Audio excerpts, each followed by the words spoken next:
Olá, aqui estou de novo com vocês, meus queridos amigos e irmãos, sempre comprometido com a palavra da graça de Deus. Sou um pregador que está em linha com o novo pacto de melhores e superiores promessas.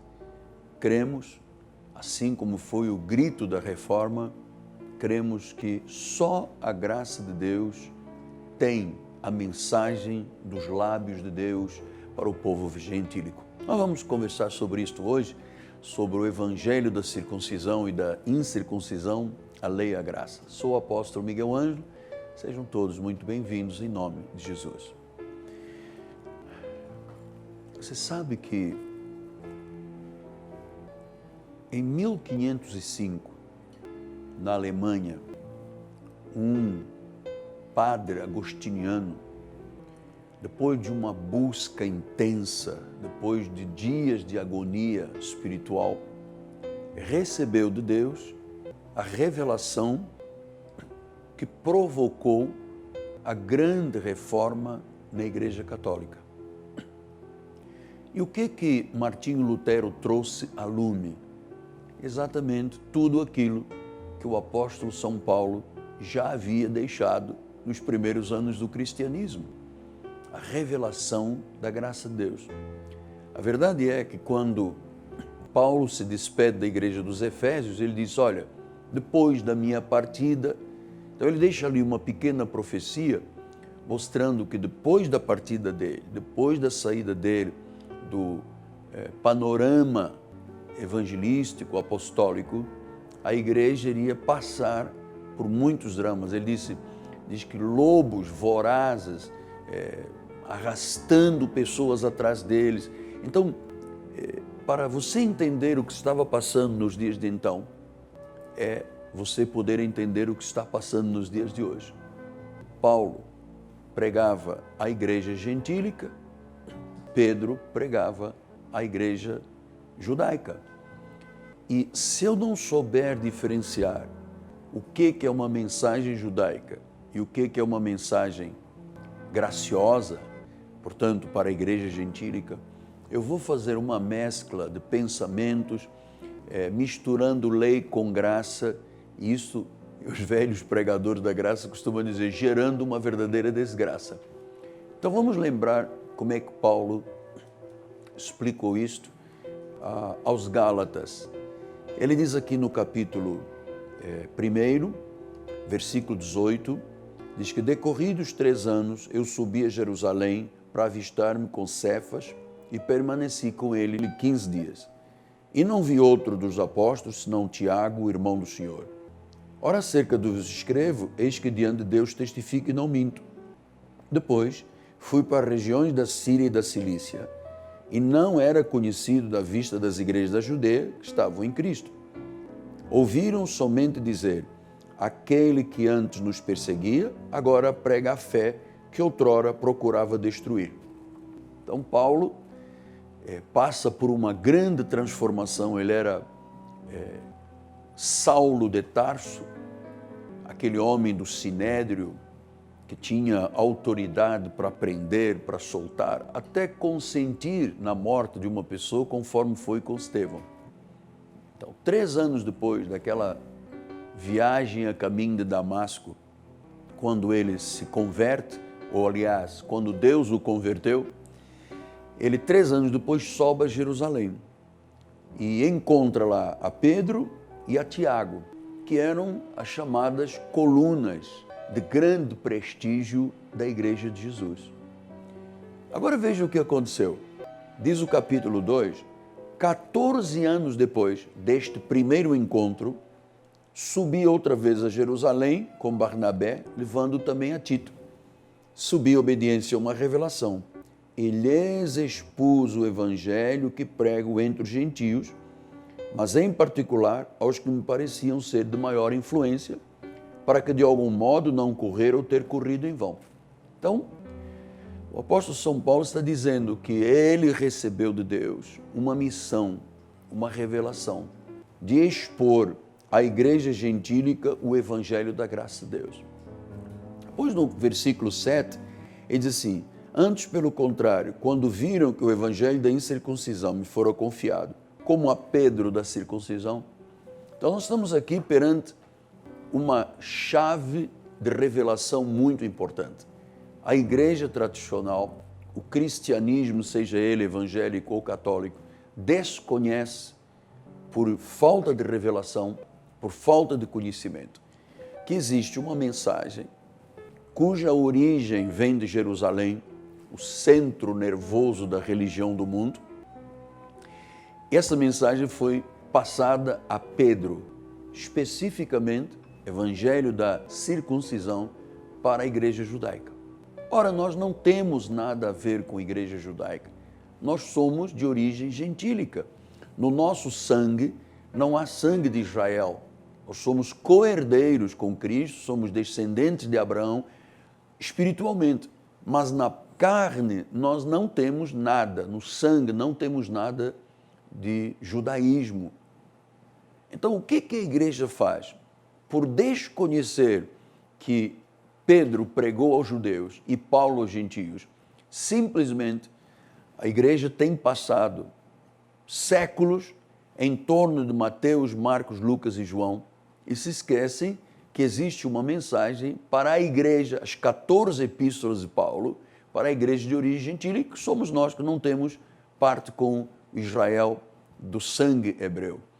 Então, muito interessante, se eu não souber distinguir isto, se eu não souber que a lei, o ministério da circuncisão, foi para a carne e mesmo assim ninguém o cumpriu, com os seus 10 mandamentos, depois com os 613 mandamentos, com as suas cerimônias, com os seus ritos, com os seus jejuns, com as suas vigílias, com os seus batismos, as chamadas abluções. E a igreja tradicional acha que a obra de Cristo não foi terminada nem está perfeita e que só quando se passa pelas águas, que é uma mera cerimônia de uma tribo de Israel, dos essênios, porque Jesus mesmo nunca batizou ninguém. Paulo batizou Caio Crespo, mas ele disse, eu não fui chamado para batizar. Então, a igreja tem vivido, durante estes séculos todos, agarrada a Jerusalém, agarrada à lei, agarrada à circuncisão. Mas Paulo vem e diz, 14 anos depois, eu subi a Jerusalém e lhes expus, olha, isso é muito interessante, e lhes expus o evangelho que prego entre os gentios. Quer dizer que há um evangelho entre os judeus e há um evangelho entre os gentios. Eu não tenho que, sendo gentio, viver como judeu e também o judeu não tem que viver como gentio. Isto aqui precisa de escamas tiradas dos olhos, os véus arrancados do coração, porque tradicionalmente a igreja de Jesus está abraçada à lei, ao judaísmo. Tudo que é rito, cerimônia, sacrifício, isso tudo é sombra dos bens vindouros.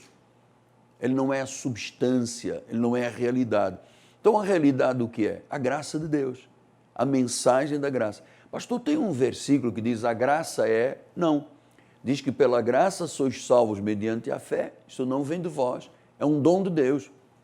Para que ninguém se glorie, para que não seja por obras, mas por tudo o que Jesus conquistou na cruz do Calvário. Quando ele disse tudo está consumado, ali estava consumado o meu perdão, a minha salvação, a minha redenção, a minha propiciação, o perdão eterno dos meus pecados e a minha filiação como filho de Deus. Eu não preciso e dispenso o que Paulo disse que é fraco e é inútil. Nós não temos nada contra quem vigilia ou jejua, ou paga preço, ou vai para o monte, sacrifica, senta em cima, se ajoelha em cima do milho. Nós não temos. Só que entendemos que isto é legalismo, isto é cerimônia judaica, isso é um espírito de condenação e de maldição para a igreja gentílica. Paulo disse aos Gálatas, quem está debaixo das obras da lei está debaixo de maldição. Então, se eu como gentio começar a praticar coisas dos judeus, eu estarei debaixo de maldição.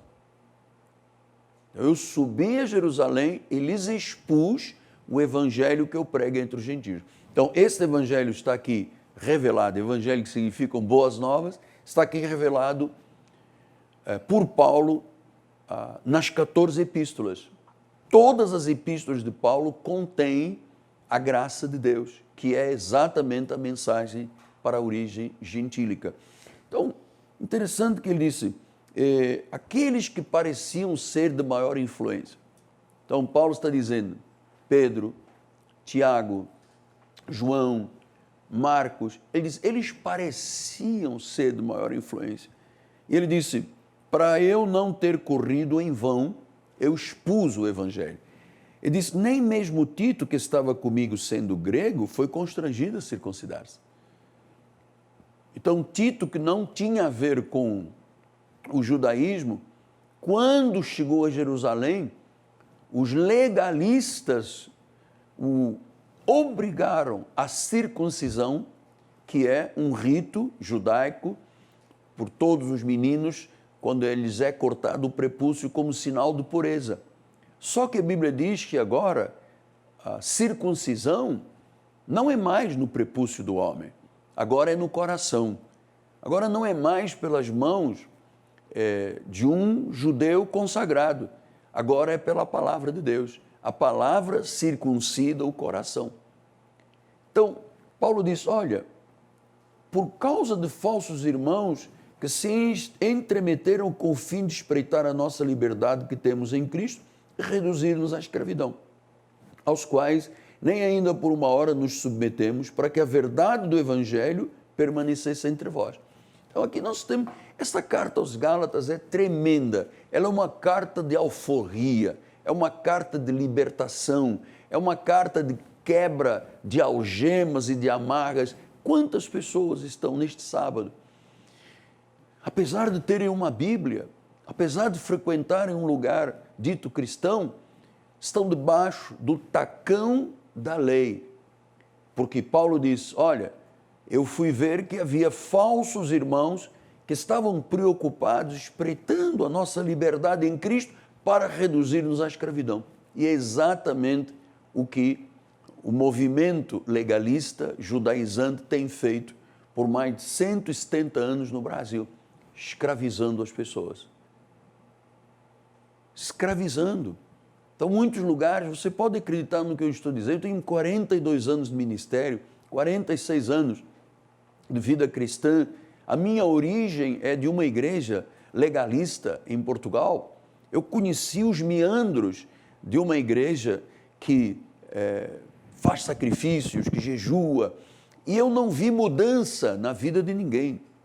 Eu nunca vi um milagre no meio legalista, porque milagre é fruto da pregação da fé. Diz que os sinais hão de acompanhar aquele que crê. Então, aquele que ouve o Evangelho da graça de Deus. E o Evangelho da graça de Deus é a única mensagem que você pode asseverar. Esta é realmente a mensagem do Evangelho. Fora da graça, não há Evangelho, há religião, há judaísmo, há legalismo, há obras da carne, que são obras mortas, não têm função nenhuma.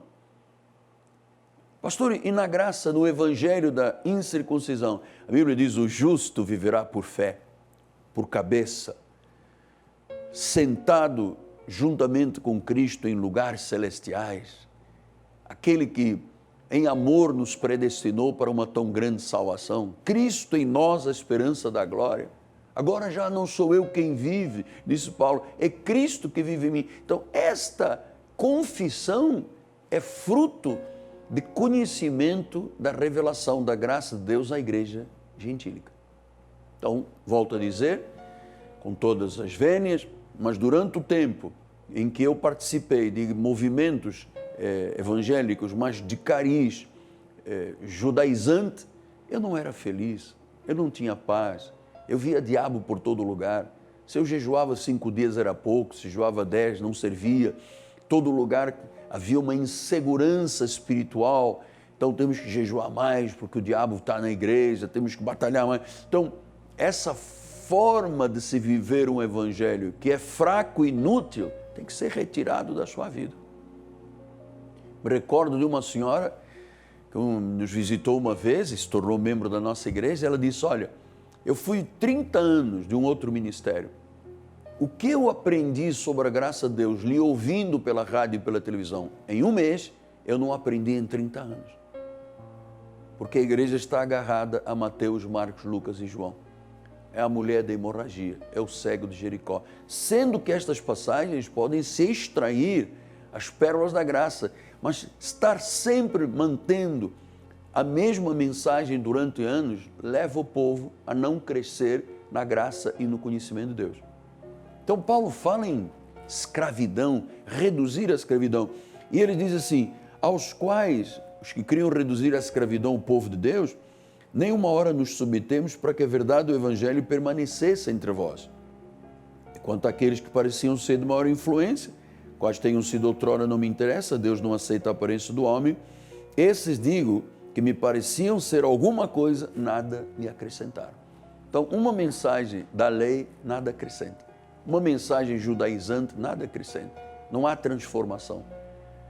A única mensagem regeneradora, em que a água é a palavra e o Espírito opera, é quando a mensagem da graça de Deus é pregada.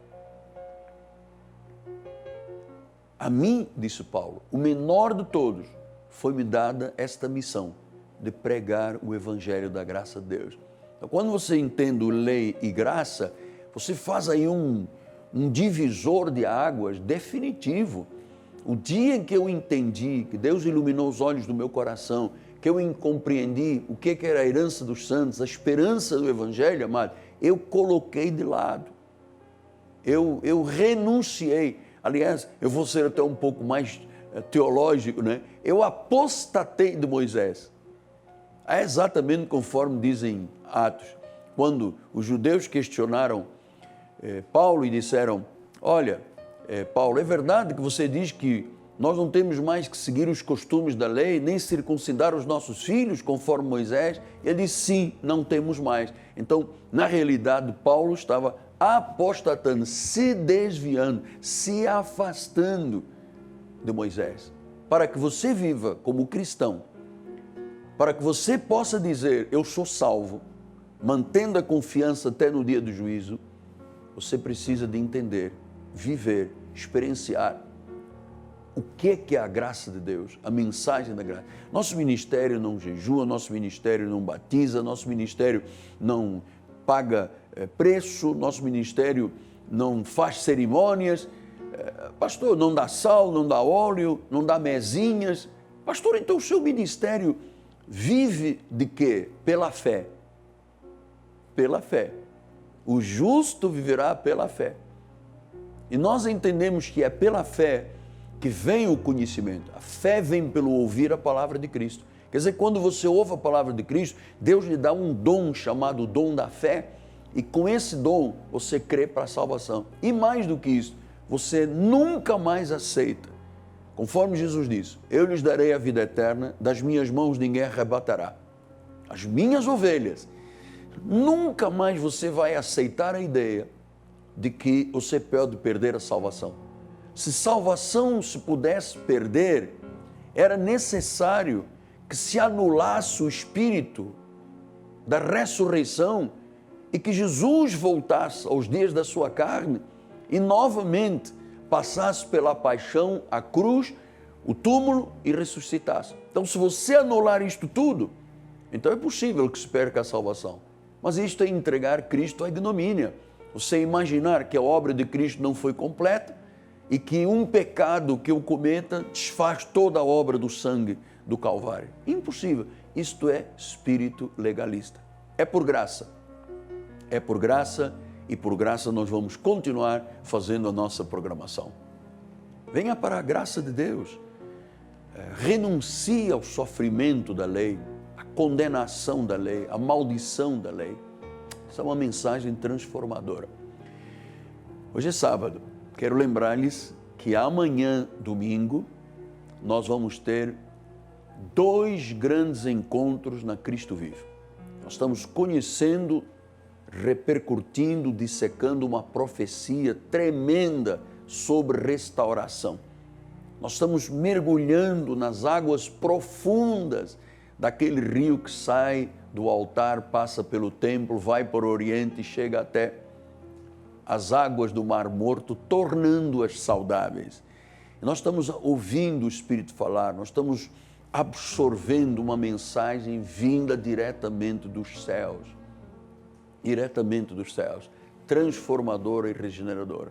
O templo da Igreja Cristo Vive está situado na Rua Maricá 320, no bairro de Campinhos, zona oeste do Rio de Janeiro, e o apóstolo estará, porque neste primeiro domingo do mês, nós vamos celebrar a ceia do Senhor. Amanhã será também um dia de celebração da ceia do Senhor. E quero também lhes lembrar que todos os domingos aqui na Bandeirantes, nós, 8 horas da manhã, temos o culto em sua casa. O culto em sua casa. Muito bem. Quero lembrar que temos um telefone, 3017 90 90, o endereço da Catedral, Rua Maricá 320, volto a dizer, no bairro de Campinhos, zona oeste do Rio de Janeiro. Ligue para nós. Una-se ao nosso ministério. Isto é um chamado sobrenatural. Quero também lhe dizer que a minha gratidão é tão grande para com aqueles que dão suporte para que a pregação do Evangelho corra. A palavra não está algemada. Agradeço ao povo da Igreja Cristo Vive, aos meus amigos e parceiros telespectadores que cooperam com esse programa e, em particular, meu carinho, meu abraço, minha gratidão ao casal Ambrósio, Rodrigo e Fabiana Ambrósio, que têm um coração extraordinário, são pessoas salvas, pessoas que querem fazer com que os propósitos de Deus cumpram na salvação de almas no Brasil, no mundo.